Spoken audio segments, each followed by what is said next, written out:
하나님의 말씀 열왕기하 13장 1절에서 9절입니다. 열왕기하 13장 1절에서 9절 말씀 한 목소리로 읽겠습니다. 유다의 왕 아하시아의 아들 요아스의 제23년에 예후의 아들 여호아스가 사마리아에서 이스라엘 왕이 되어 17년간 다스리며 여호와 보시기에 악을 행하여 이스라엘에게 범죄하게 한 느밧의 아들 여로보암의 죄를 따라가고 거기서 떠나지 아니하였으므로 여호와께서 이스라엘에게 노하사 늘 아람 왕 하사엘의 손과 그의 아들 베나닷의 손에 넘기셨더라. 아람 왕이 이스라엘을 학대함으로 여호아스가 여호와께 간구하매 여호와께서 들으셨으니 이는 그들이 학대받음을 보셨음이라. 여호와께서 이에 구원자를 이스라엘에게 주시매 이스라엘 자손이 아람 사람의 손에서 벗어나 전과 같이 자기 장막에 거하였으나 그들이 이스라엘에게 범죄하게 한 여로보암의 집의 죄에서 떠나지 아니하고 그 안에서 따라 행하며 또 사마리아의 아세라 목상을 그냥 두었더라. 아람 왕이 여호아스의 백성을 멸절하여 타작마당에 티끌같이 되게 하고 마병 50명과 병거 10대와 보병 10,000명 외에는 여호아스에게 남겨두지 아니하였더라. 여호아스의 남은 사적과 행한 모든 일과 그의 업적은 이스라엘 왕 역대 지략에 기록되지 아니하였느냐. 여호아스가 그의 조상들과 함께 잠에 사마리아에 장사되고 그 아들 요아스가 대신하여 왕이 되니라. 아멘. 본문에 계시된 주님은 어떤 분이십니까? 학대받는 자의 간구를 들으시는 하나님이십니다. 유다 왕 아하시아의 아들 요아스 제23년에 예후의 아들 여호아스가 이스라엘 왕이 되어서 17년간 통치를 하게 됩니다. 이 북왕국 여호아스의 17년 통치의 요약이 2절에 나오죠. 여호와 보시기에 악을 행하여 이스라엘에게 범죄하게 한 느밧의 아들 여로보암의 죄를 따라가고 거기서 떠나지 아니하였다. 하나님과 반대로 갔다는 것이죠. 주님의 뜻과는 상관없이 분명히 그의 아버지 예후는 하나님께서 징계하시는 채찍이 되어서 아합과 이세벨과 그리고 북왕국과 남왕국의 악한 왕들을 척결하고 개혁을 했죠. 하지만 그 아들은 반대로 여로보암의 죄를 따라갔다라는 것입니다. 그 열왕기의 큰 요약은 다윗의 길이냐 여로보암의 길이냐로 갈립니다. 하나님의 뜻대로 산 왕은 다윗을 따라갔고 그 반대는 여로보암의 길로 따라갑니다. 여호아하스도 예외는 아니었다라는 것입니다.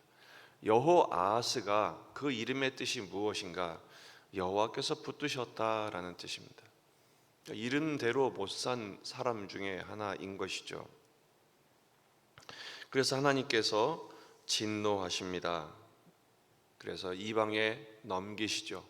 아람 왕 하사엘과 그의 아들 베나닷의 손에 넘기십니다. 아람 왕의 부자에 의해서 북왕국은 결단이 납니다. 그 고통이 너무 심해지자 4절에 보면 아람 왕이 이스라엘을 학대함으로 여호아스가 여호와께 간구하매 그랬어요. 사람이 궁하면 엎드리는 것이 당연하죠. 그러나 하나님 또 그 기도를 들으세요.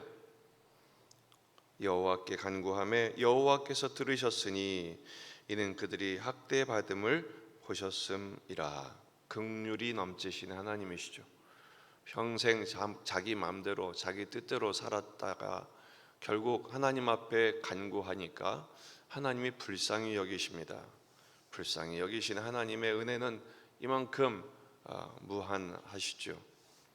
그래서 여호와께서 구원자를 보내십니다. 한 구원자를 이스라엘에게 보내시고 또 이스라엘 자손이 아람 자손의 손에서 벗어나 전과 같이 자기 장막에 거하였다. 평안을 회복했다라는 것입니다. 문제는요, 또 여기서 시작됩니다. 어려울 때 간구해서 하나님이 구원자를 보내십니다. 그리고 일상이 회복됩니다. 그러자 6절, 그들이 이스라엘에게 범죄하게 한 여로보암의 지배주에서 떠나지 아니했다. 그래서 그 안에 따라 행하며 사마리아의 아세라 목상을 그대로 두었다. 그냥 두었다. 조금 나아지니까 다시 옛날로 돌아가는 것입니다. 이 열왕기 속에 사사기의 사이클, 사사기의 패턴이 다시 그대로 드러나는 것이죠. 사사기가 그렇지 않습니까? 하나님을 대적하고 하나님을 잊고 살았던 이스라엘 백성들, 결국 하나님께서 그들을 이방의 손에 넘기시죠. 그리고 이방의 손에 학대를 받고 고통을 당하다가 그것 때문에 부르짖으니까 하나님이 불쌍히 여기셔서 사사를 보내십니다. 사사가 있을 동안에는 평안을 회복합니다. 그런데 그 사사가 죽자 또 옛날로 돌아갑니다. 그 패턴이 계속되죠. 그 사사기가 바로 영적인 암흑기의 전형적인 패턴인 것입니다. 지금 열왕기도 다르지 않다라는 것입니다.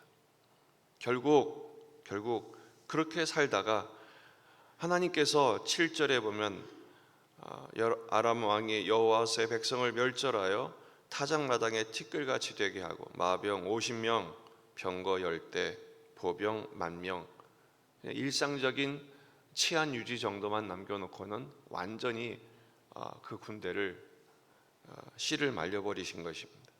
그리고 여호와스는 죽었다. 이게 끝입니다. 그의 17년 통치의 인생의 끝이 바로 이것입니다. 우리는 여호와스를 통해서 무엇을 깨달아야 합니까? 죄를 떠나지 못하는 악한 우리의 본성을 깊이 절감해야 합니다. 힘들 때는 엎드립니다. 괜찮으면 옛날로 또 돌아가죠. 어려울 때는 하나님 살려달라고 합니다. 살려주시면 또 언제 그랬냐는 듯이 자기 마음대로 살죠. 하나님은 그럼에도 불구하고 또 속아주십니다. 구원자를 보내셔서 살아가게 하시죠. 여러분, 그러다가 죽으면 무슨 소용이 있습니까? 하나님 우리에게 진정한 회개를 기대하십니다. 우리는 어디서부터 회개를 시작해야 됩니까? 우리의 죄악된 본성을 절감하면서부터 우리의 신앙이 다시 출발해야 합니다. 히브리서 9장 27절, 한번 죽는 것은 사람에게 정해진 것이고 그 외에는 심판이 있어요. 여호아스는 하나님이 붙드시기를 원하시는 그 이름을 가졌지만 결국 하나님을 붙들지 않음으로 말미암아 저주받은 최후를 맞이하고 말았죠. 이게 바로 우리의 원래 모습입니다. 에베소서 2장 1절 이하 말씀을 보면 우리의 원래 모습을 이렇게 폭로합니다. 에베소서 2장 1절, 그는 허물과 죄로 죽었던 너희를 살리셨도다. 우리는 허물과 죄로 죽었던 존재들입니다. 그때 너희는 그 가운데서 행하여 이 세상 풍조를 따르고 공중의 권세에 잡은 자를 따랐으니 지금 곧 불순종의 아들들 가운데서 역사하는 영이라. 전에는 우리도 다 그 가운데서 우리 육체의 욕심을 따라 지내며, 우리 그렇지 않습니까? 육체의 욕심을 따라 삽니다. 육체와 마음에 원하는 것을 합니다. 다른 이들과 같이 본질상 진노의 자녀였습니다. 그런데 그런 우리가 하나님께 구원을 요청하기도 전에 긍휼이 풍성하신 하나님이 우리를 사랑하신 그 큰 사랑을 인하여 허물로 죽은 우리를 그리스도와 함께 살리셨다라고 말씀하시죠. 우리는요, 힘들 때만 엎드리는 존재가 아니라 항상 엎드려야 함을 오늘 깨닫게 하십니다. 천부여 의지 없어서 주 앞에 옵니다. 옛날 부흥의 18번 곡이죠. 근데 여러분, 부흥회 때만 부를 찬양이 아니라 매일 아침 우리는 이 찬양으로 시작해야 됩니다. 하나님 아버지, 나는 의지할 곳이 없습니다. 내게는 조금도 선한 것이 없는 악한 존재입니다.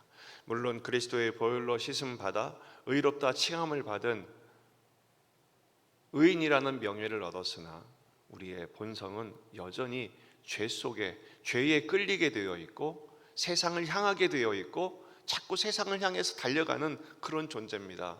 하나님, 내가 어떻게 해야 되겠습니까? 엎드려야 합니다. 그렇게 될 때 주님께서 한 구원자를 보내사 여호아하스에게 기회를 주셨던 것처럼 우리에게도 예수 그리스도를 보내심으로 구원의 은총을 얻게 하신 줄로 믿습니다. 그렇다면 바로 거기서 멈춰야지요. 그리고 바로 거기서 주님께로 향해야 하지요. 조금 나아지니까 여호아스와 이스라엘은 또 세상을 향해 가지 않습니까? 그러다 망하는 것입니다. 그러므로 우리는 오늘 말씀을 통해서 예수 그리스도 안에 거하는 예수님을 바라보는 존재로 살아가야 합니다. 끝까지 주님을 바라보는 삶. 갈라디아서 2장 20절, 내가 그리스도와 함께 십자가에 못 박혔나니 그런즉 이제는 내가 사는 것이 아니요 오직 내 안에 그리스도께서 사시는 것이라. 여러분, 우리는 어제 신년주일 1월 1일 첫 주일 예배를 드렸습니다. 여러분, 2023년은 그 어느 때보다 어려울 수 있습니다. 그러나 2023년은 그렇기 때문에 그 어느 때보다 은혜가 필요합니다. 그 은혜로 우리를 붙드실 줄로 믿습니다. 그 은혜를 지속적으로 힘입는 삶을 사는 것은 그리스도 안에서 내가 죽는 것입니다. 그리고 그리스도 안에서 사는 것입니다. 이제 내가 육체 가운데 사는 것은 나를 사랑하사 나를 위하여 자기 자신을 버리신 하나님의 아들을 믿는 믿음 안에서 사는 것이라. 이번 한 주간 예수님 안에서 죽고 예수님과 함께 사는 예수님의 사람들 되시기를 주의 이름으로 축원합니다. 여호아하스, 이름대로 못 산 사람, 그러나 우리는 예수의 사람, 예수의 존재가 되어 우리를 붙드시며 우리를 불쌍히 여기시는 하나님을 우리도 붙들고 하나님을 끝까지 바라봄으로 우리에게 구원하실 뿐 아니라 복된 인생으로 채우시는 그 은총을 누리는 저와 여러분의 삶이 되시기를 주의 이름으로 축원합니다. 기도하시겠습니다. 말씀을 붙들고 우리 자신과 가정과 교회와 이 지역의 복음화, 민족의 복음화, 세계 복음화를 위해서 기도하시고 이제 1월 2일 일상의 삶을 시작합니다. 2023년 364일 하나님과 동행하며 주님을 바라보며 오직 은혜를 힘입어 살아가는 우리의 삶이 되기를 간절히 바라는 마음으로 지속적인 우리 환우들의 질병과의 사투를 승리할 수 있도록 환우들을 위해서 기도하시고 또 전쟁이 멈출 수 있도록 또 여러분 가져온 기도 제목들을 가지고 간절히 기도하시다가 돌아가시겠습니다. 다 같이 기도하겠습니다.